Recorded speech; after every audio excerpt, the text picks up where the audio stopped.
If your spouse died tomorrow, do you know the exact dollar amount hitting your bank account next month from CPP? Most couples don't. And that's the CPP mistake most couples don't know about. Not a missed application, not a wrong decision, just an assumption that was never stress tested. What to do after your spouse dies starts long before it happens, and it starts with knowing the real number. Hi, I'm Tanya Solsla, investment advisor at CG Wealth Management. These are the conversations I have.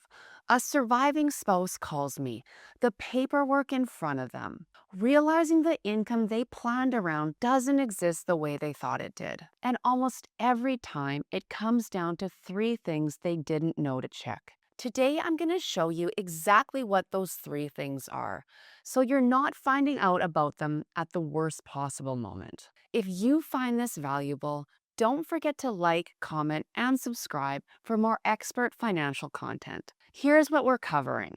First, the pension sharing trap.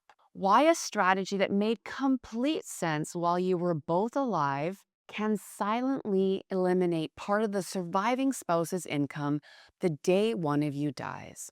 Second, the combined CPP cap and the scenario where the surviving spouse gets almost nothing from their partner's decades of contributions. And third, the TFSA designation mistake. One word on a form that most Canadians have wrong right now. Part 1, the pension sharing trap. Here's the mistake that hit hardest in comments on my last video. And I want to make sure every couple watching this understands it clearly. If you're currently pension sharing your CPP, the month after your spouse dies, that arrangement ends completely. The surviving spouse goes back to receiving CPP based solely on their own contributions, as if the pension sharing never happened. And this is where it gets painful, because many couples have been living on shared income that was higher than what either spouse earned individually. That higher number felt real. It showed up in their bank account every month. They built their lifestyle around it, but it was always temporary. And most people don't find that out until it stops. This is hypothetical, but based on situations I see regularly. A woman is receiving $900 a month from CPP because she and her husband have been pension sharing. Her own contributions only support $600, but the shared arrangement bumped her up. Her husband passes away. That month, her CPP drops back down to $600, not $900. Her own contributions only. Then she applies for the CPP survivor benefit, 60% of what he was receiving, only to discover that the combined total is capped at $1,531.56 for 2026. And the income she thought she'd secured through years of pension sharing? Gone the moment she needed it most. Pension sharing strategy can be a very smart tax strategy, but your survivor income plan has to be built around the surviving spouse's own CPP, not the shared number. These are two very different figures, and confusing them is one of the most expensive planning gaps I see. Part 2, the cap that catches people off guard. Now let's talk about why even couples who know about their survivor benefit are often blindsided by how little it actually pays out. When you're 65 years or older and your spouse dies, you're eligible for a survivor benefit equal to 60% of what they were receiving. Sounds straightforward, but you're already collecting your own CPP retirement pension. Service Canada combines the two, and that combined base CPP amount generally cannot exceed the maximum CPP retirement pension for the year. In 2026, that cap is $1,531.56 per month. There is a small additional amount from the CPP enhancement, contributions made after 2019, that sits outside of this cap. But for most current retirees who built the majority of their CPP before 2019, that cap is modest. Here's what that looks like in practice. And this is the scenario your comments told me most people don't see coming. A woman delays her CPP to 70 and is receiving $1,450 a month. Smart move. Delaying usually is. Her husband passes away. He was receiving $1,300 a month. So she's eligible for a survivor benefit of $780. But her own CPP of $1,450 already sits within $81 of that $1,531.56 cap. After decades of her husband's contributions, she receives an additional $81.56 a month from the base component, plus a small enhancement amount depending on his post 2019 contributions.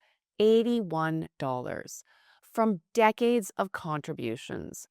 This isn't a flaw in delaying CPP. That decision can still make complete sense. But it means a survivor benefit cannot be the backup plan. If the math showed a significant income gap when one spouse dies, that gap needs to be addressed through other planning before it becomes a crisis. If you're realizing your plan hasn't been stress tested against what the surviving spouse actually receives, not what you assume they'll receive, that's exactly the kind of gap we help retirees identify and address. Link is in the description to schedule a conversation. Part 3. The TFSA mistake that costs families thousands. This one doesn't get talked about nearly enough, and it's the easiest of the three to fix. When you set up your TFSA, you name someone to receive the funds when you die. Most people assume everything transfers cleanly and tax-free, and that part is true, but there's a distinction in how to designate your spouse. That changes everything about what they can actually do with the money. If your spouse is named as a successor holder, they take over your TFSA as their own. They effectively preserve the full tax-sheltered status of the account without using any of their own TFSA room. If your spouse is named only as the beneficiary, not the successor holder, they receive the funds tax-free, yes, but they cannot automatically preserve that tax-sheltered status. They can only move that money into their own TFSA if they have existing contribution room available. If they don't, it sits outside the TFSA and loses its shelter going forward. For a couple who has been maximizing TFSA since 2009, that's at least $109,000 that either flows seamlessly into a tax-sheltered account or gets stranded outside one, based on a single word on a form. Most people filled out years ago and never looked again. Check your designation today. If it says beneficiary instead of successor holder, call your advisor or your institution and update it. This is a 5-minute fix that can protect tens of thousands of dollars in tax-sheltered savings. Now, I know what some of you are thinking. I have an advisor. Shouldn't this already be handled? Maybe. But here's what I see constantly with new clients. These three issues live in separate conversations. CPP timing happens in one meeting, pension sharing in another. TFSA designations get set up once at account opening and never revisited. No one sits down and runs the full survivor income picture. What actually hits the bank account from every source the month after one spouse dies? That's not a failure of intention. It's a failure of integration. And it's exactly what this kind of planning is designed to catch. Here's a 5-question framework to run right now. Screenshot this. Question 1. Are you currently pension sharing your CPP?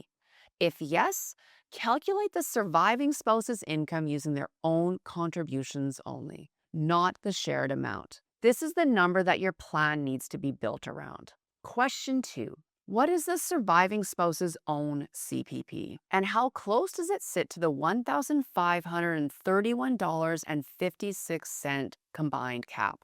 The closer they are to that cap, the less the survivor benefit adds. Run the real number, not an estimate. Question 3. Is your spouse named as successor holder, not just beneficiary, on your TFSA? If you're not certain, find out today.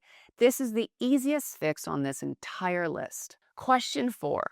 Do you know how to apply for the CPP survivor benefit and that it isn't automatic? You must apply through Service Canada. It's only retroactive for 12 months. Waiting costs money. Question 5. When you total the surviving spouse's income from every source after one of you dies, does it actually support their lifestyle, or is there a gap? If there's a gap, you have options, but only if you know the gap is there. These aren't mistakes made by people who didn't care. They're made by people who planned, but who planned around numbers that weren't the real ones. Pension sharing ended at death.